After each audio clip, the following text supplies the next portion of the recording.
Hey everyone, this is Ryan Giffen. Thanks for joining us today. We've got a great special guest, an entertaining and funny guest. Have great expectations already set for Joel. We have Joel Zeff with us today. Thanks for being with us, Joel. Thank you. Thanks for all the pressure on my very first You're Skype welcome. interview. I have to be entertaining. You're welcome. We like to set our expectations high here at Premier. Okay, let's get it. Well, Let's just meet a little those bit about expectations. Joel here. Joel is the author of Make the Right Choice: Creating a Positive, Innovative, and Productive Work Life. Check out that book at Amazon.com or here even on his profile link that you're at right now. Also, as well as an author, he is an accomplished speaker and humorist, as I was instructed. So, which I can vow, Joel is very funny. So, in a little known fact, Joel briefly studied at Second City Conservatory in Chicago. So, a little pedigree in the blood there with your training, if I might say. So, but most of all, Joel is an expert on infusing work with fun. So that's what we're going to talk about a little bit today with the lens of education. So thanks again, Joel, for being with us. Thanks, I'm ready. What's our first question, Ryan? Our first question, obviously we're talking about education. We're going to talk a little bit about education, and every teacher right now is approaching change. They're approaching things that are happening that haven't happened for a long time. Obviously, that's the definition of change. But how would you help teachers if you were to go into a school district or to an education group and talk to them about embracing change or working through changes that we're working at in education right now? Well, I approach everything through the lens of fun and humor. And I think when we laugh and we have fun, we reduce our stress and we increase our passion. And change is a big part of all of that. And most change is completely out of our control. We don't control what someone says or does, or if a new regulation by the government or a new test or a new program. We have no control. We have control over how we react to change and what our attitude is. And that's what I really talk about. And then I use improvisation as an art form to show how we can deal with change in a more effective, successful, and passionate way. And that's a great point with Thank the you. classroom. The interview is done. Thank you, Ryan. I thought when you said it was a great point, I thought let's just end on a big flourish. There you go. That's all we needed, and we're done. Well, that's a great point because the classroom is a completely interactive place, and having that interaction, I think, is a vital component to that. You've spoken for quite a few education groups before. What has been the one improvisation program that you've done or lesson that you've taught that stood out the most for you, that's stuck with the teacher? When I speak to teachers, the best part is just letting them have fun and laugh and reduce that stress. We all know that teachers are under a tremendous workload, tremendous stress, and they need to laugh and have fun, just like everybody needs to laugh and have fun. Right. And sometimes the teachers don't have as much opportunity as other disciplines. And so when we play the improv games, just seeing the creativity, the teamwork, the communication, the innovation, just the passion of fun, and the result of all of that. And that's what it's exciting to me, and it's certainly exciting to my audiences, because they come into a room. In fact, I recently spoke to a high school staff, and they came in the room. I mean, I'm talking the stress level was huge. They have a new test, a new way. Their hours are different. The way they run the school has changed. They're under a tremendous amount of stress, and they came in, and I mean it was huge. And then we started playing these games, started learning through improv, having fun, seeing the creativity and innovation, and all of a sudden you could just see some of that weight lifted from their shoulders. You could see it, that little twinkle in their eye. The people that were coming up on stage, they never played these improv games, but they were funny, they were innovative, they worked together as a team, they communicated. And those are the lessons that improv teaches us. And we're just playing, and really improv is just a teaching tool. It was started by a teacher at NYU. Viola Spolin started improv to teach her acting students. These are teaching tools because we all want to play. She believed that if you play, it's easier to learn. The stress is reduced. You're not trying too hard. You're in play mode. And when you're in play mode, you don't even realize that you're learning. Sorry, I'm going to cut there real quick. We'll just edit that out. You mentioned teachers are under a tremendous amount of stress, and they're in the trenches every day. It's tough to get them motivated.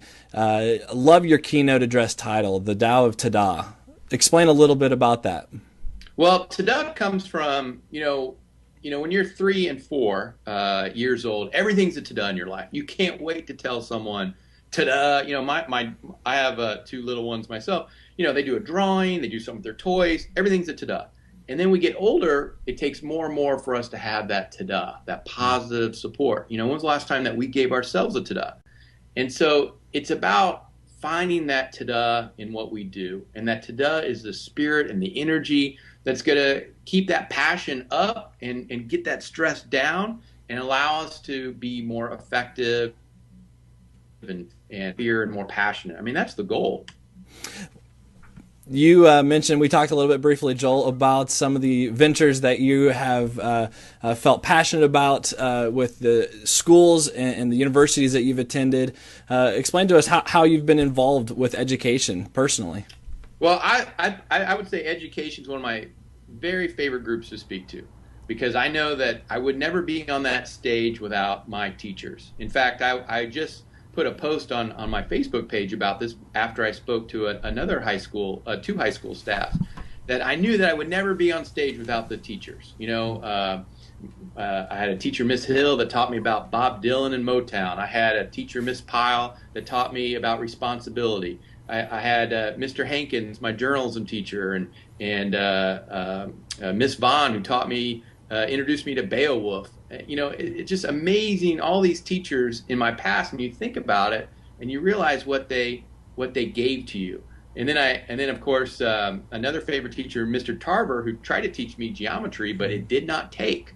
And by the way, I never needed geometry, never needed it my whole life, or algebra. So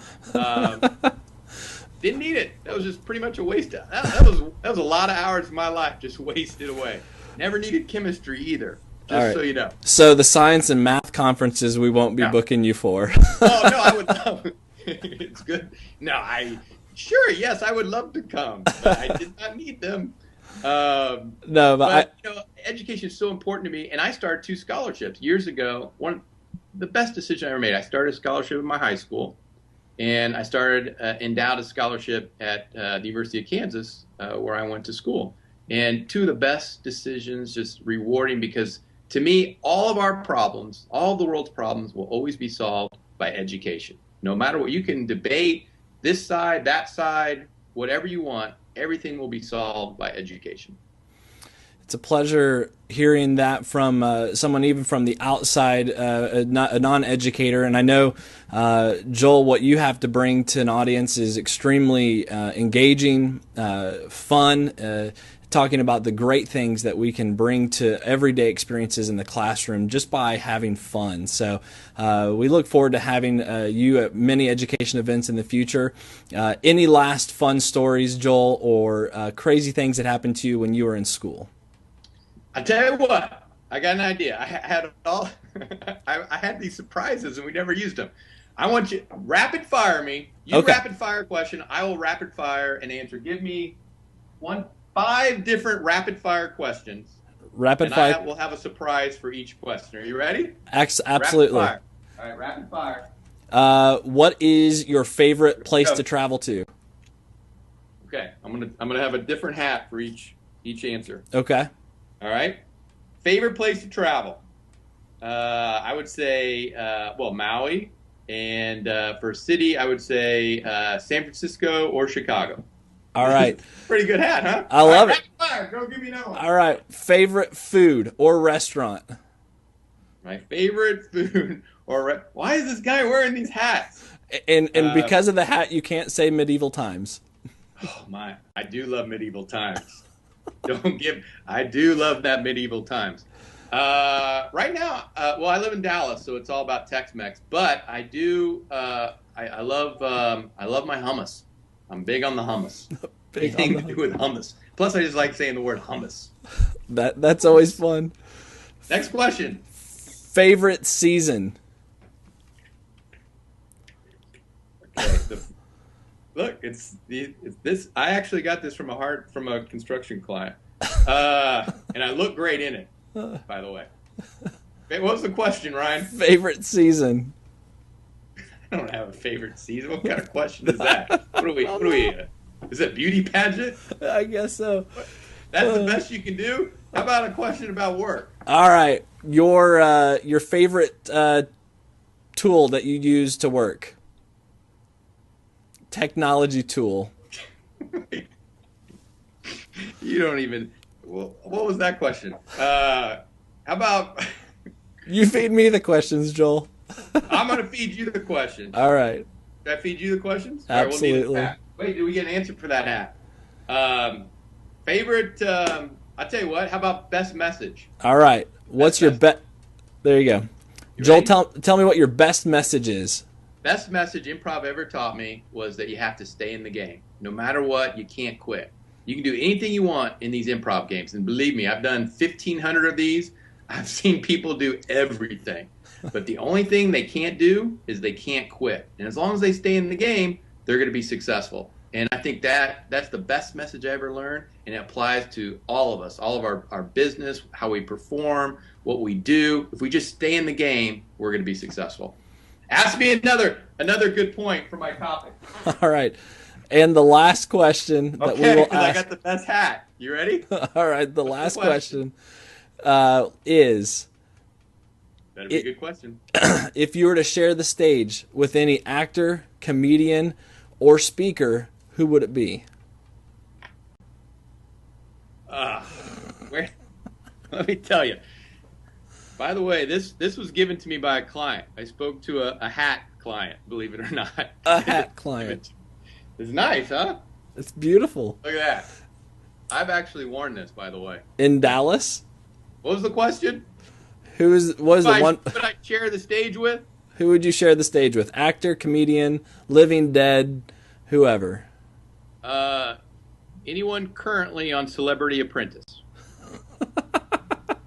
Or Dancing with the Stars. I love me some Dancing with the Stars and Celebrity Apprentice.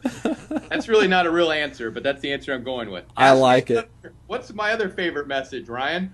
What is your favorite other message, Joel? Ryan, that's a great question.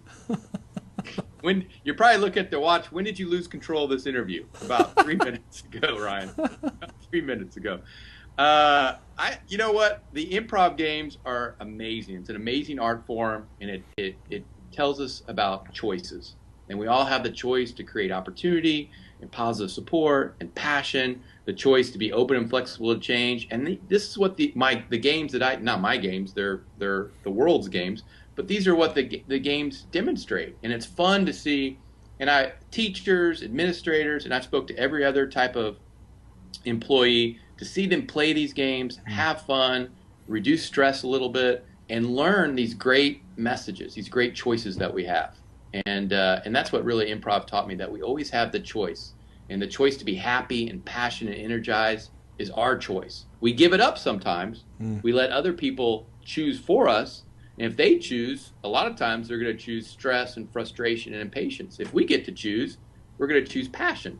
And I think it's up to us to take that back. And that's what I think the games teach, and that's what I try to demonstrate with a lot of fun. And I do not wear hats while I speak. But I figured nobody really watches these interviews unless something exciting happens. And if requested to wear a hat, you would.